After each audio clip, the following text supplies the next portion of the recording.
Alrighty, we are going to be pressure canning some green beans to make them shelf stable so they can stay in my pantry for the next harvest season or two. So I normally try to plan one harvest season to the next and use up everything that we have before that next year. But if it's a year or two, that's fine too. We will be canning these green beans in pint-sized jars. I wanted to use up some regular mouth jars that I had. So you can do it in wide mouth or regular jars, but I wanted to use some of these up and get them on the shelf filled up instead of in my cabinet being empty. So we have already washed these green beans. I made a separate video for that we'll link below so you can see the washing instructions for green beans, but these are the green beans. I have washed them, I have snapped them.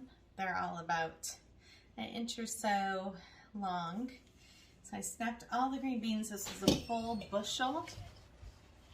All right, I have a clean workspace here. So I have a cutting board that I'm going to be working on. I have my pint-sized jars that are on a towel. I just got them out of the dishwasher. They're warm. They're sitting here on a towel. I have my lids all ready to go. They're sitting in some water. And then my rings are right over here too. So sometimes I use a funnel and sometimes I don't. We will see what I end up doing. Green beans are kind of easy where you just have to kind of cram them down into the jar and make sure they're all the way packed in there nicely. So it's kind of easier to do it without a funnel, I think. But other items you definitely want to have a funnel for because it makes it so messy. So I'm just going to pack these in really good. As we pack them, we want to have an inch of headspace, which is to that bottom ring down there on these jars. You can see. So we don't want the green beans to go above this. And then after I get these all packed, I'll be adding some salt and some boiling water to it from the kettle. So I will show you how I do that in a few minutes. But at first, I'm going to fill up all these jars.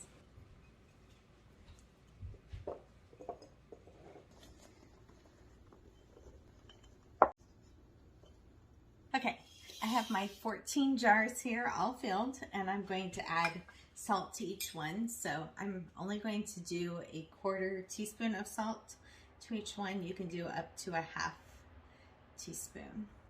This is pink Himalayan salt that I ground up in my magic bullet just to make it easier, but you can use canning salt or sea salt or Himalayan salt. So I'm just going to add one to each jar so I don't forget. And then I have my kettle over here with boiling water. Start over here with the kettle. You can't see it, I guess. Here's my kettle. I'm just pouring that right over the salt and filling it up. And I'm going to take my debubbler and make sure that everything's moved around in the jars and we're at the proper headspace. I'm going to just do a couple of these with the kettle and then put more water on and then debubble. Okay. I'm gonna fill this up and put it back to warm it up, and then I'll show you how I debubble. Okay, I'm gonna take this tool right here.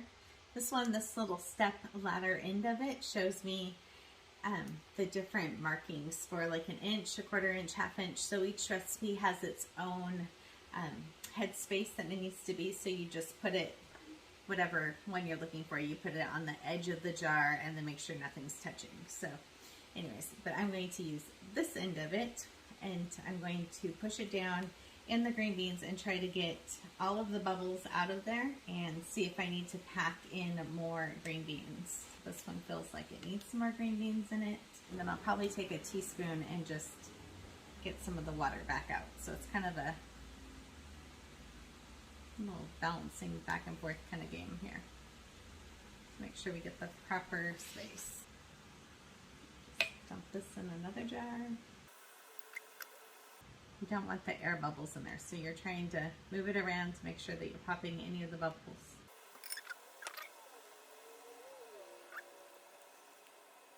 Those two are the space I want. This one has a little bit too much water. I'm gonna just move that over to the next jar a little bit.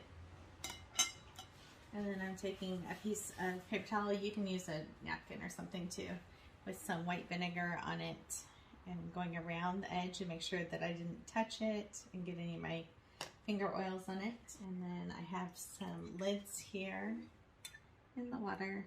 I'll cover those up so I know that these 3 are done. Put the ring on them. They're hot. So just gently with these like 3 fingers, you make it tight. Like, it's called fingertip tight. It's not too tight. It's just kind of tight. Alrighty. I'm going to keep doing this and then I'll show you how I put them in the canner.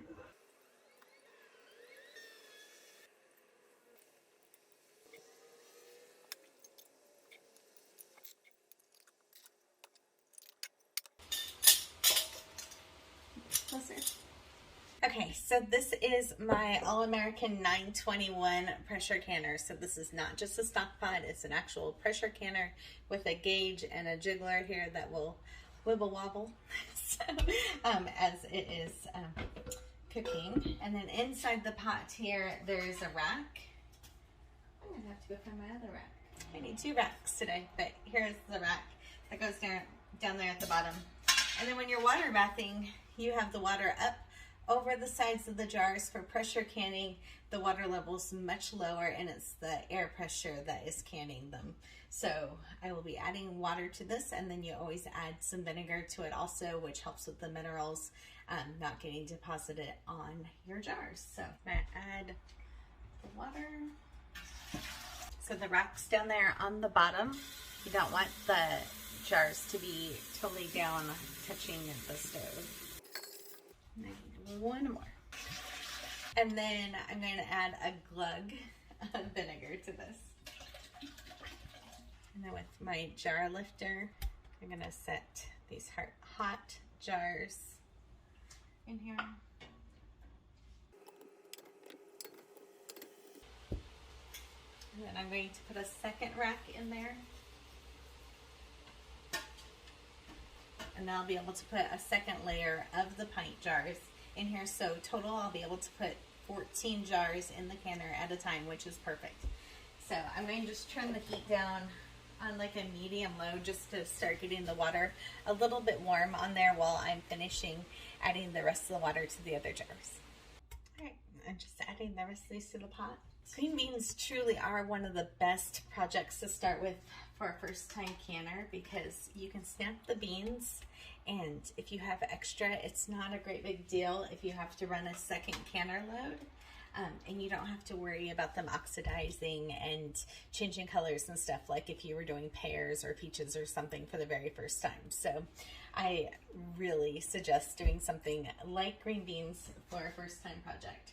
So I added the vinegar in there, the jars are all in there, the water is to the correct level. I'm going to add the lid. This lid I love because it has these little things that lock underneath, and there's arrows to match it up.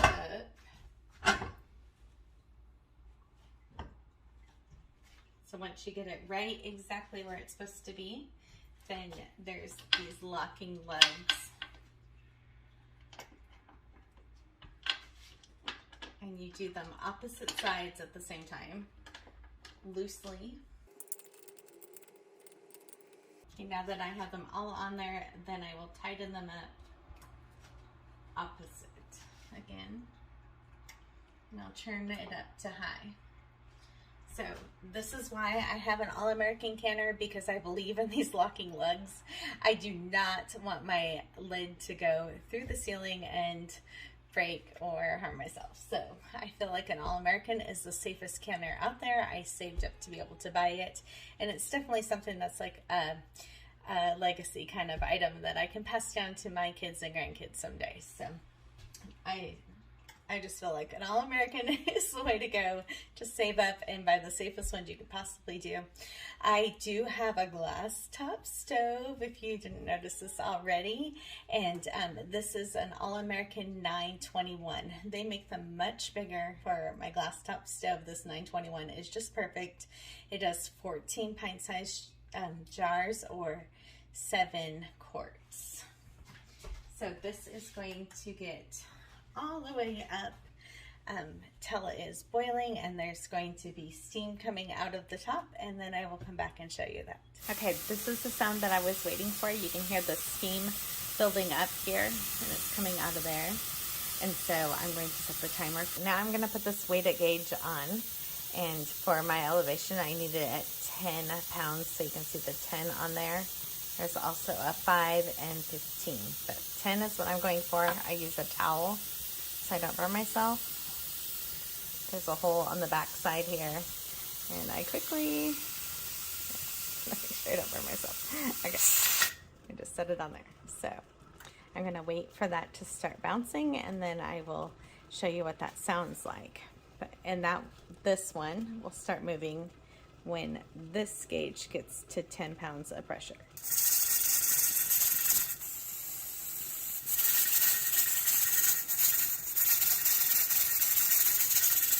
Okay, so by listening to this, I know that this has got to temperature, and then the gauge shows me it's just right over 10, kind of hitting 11, so I'm just going to back the heat back just a little bit. I want this to jiggle a little bit and then kind of calm down for a couple seconds and then jiggle again. So I just want it to cool down just a little bit, but it's to pressure. And I set the timer for 20 minutes. That's how much I need to process the green beans for. So this is why I like having both gauges, so I can be listening to it and watching it and making sure that it doesn't go too high. Okay, this is the sound that we're kind of listening for, where it's not jiggling too much, but it's still making the rocking noise. That noise, but it kind of takes a break and then it'll do it again, and it's just showing me by listening that we're exactly at 10. So that's at the gauge is where we want to be. So again, when it's jiggling around too much and too hard, that means you have the heat too high. You need to lower the heat a little bit, or you will dry out your canner and all of your water will be gone. So you want it to jiggle and then kind of stop and jiggle again. I think it's once every 10 seconds. Okay, my timer just went off, so I turned it off of the heat, and I'm going to let it naturally release the pressure in it, which will take a little while. So like 15 minutes or so. So do not remove that gauge. Do not touch anything. Just remove it off the heat and let it cool down on its own. Okay, so that made 14 pints in that canner load, and I have enough to do one more canner load from the bushel of beans. They're still bubbling. I just pulled them out of the canner. You can see how they're still hot and boiling. So that's start to finish how to make green beans. I used the Ball Canning cookbook. I used the Ball Complete Book of Home Preserving. It's available on Amazon in our storefront. And here's the green beans. So tomorrow, after these have cooled all the way, then I will take off the rings and I will wash them, and I will date the top of them and put them away in the pantry.